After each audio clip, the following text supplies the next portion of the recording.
بسم اللہ الرحمن الرحیم۔ جادو، جنات، آسے و اثرات سے کیسے بچیں؟ اللہ پاک کا ارشاد ہے، جو شخص خدائے رحمان کے ذکر سے اندھا بن جائے تو ہم اس پر ایک شیطان مسلط کر دیتے ہیں، وہی اس کا ساتھی ہوتا ہے۔ خدائے رحمان کے ذکر سے اندھا ہونا کیا ہے؟ بے فکری کے ساتھ گناہ کیے جانا اور اس پر شرمندہ نہ ہونا، اور سنت و شریعت اور مسنون دعاؤں کا اہتمام نہ کرنا۔ چنانچہ حماد بن شعیب رحمۃ اللہ علیہ نے فرمایا کہ جنات کہتے ہیں کہ سنت کا اہتمام کرنے والا ہم پر سب سے زیادہ بھاری ہے، اس لیے مسنون نورانی اعمال کے ساتھ نیچے لکھی ہوئی باتوں کا اہتمام کریں۔ غسل فرض ہو تو نہانے میں جلدی کریں۔ بیت الخلاء ٹوائلٹ کے لیے ننگے سر نہ جائیں۔ بیت الخلاء میں جانے کی دعا پڑھ لیں۔ پیشاب کی چھینٹوں سے بچیں۔ بل یعنی سوراخ، گندی نالیوں اور گندی جگہوں پر پیشاب نہ کریں۔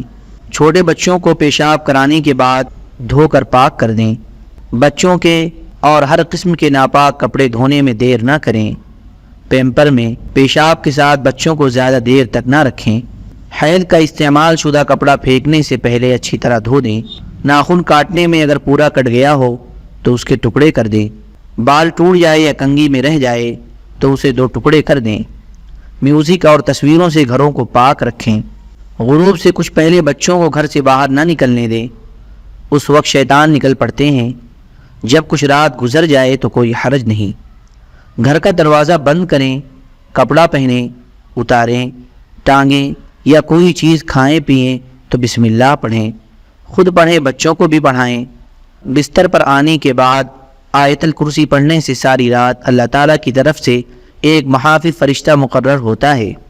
کوئی برا خواب دیکھیں تو بائیں جانب 3 مرتبہ دھتکار دیں اور 3 مرتبہ اعوذ باللہ من الشیطان الرجیم پڑھیں، اور کسی سے اس کا ذکر نہ کریں تو خواب کوئی نقصان نہیں پہنچائے گا۔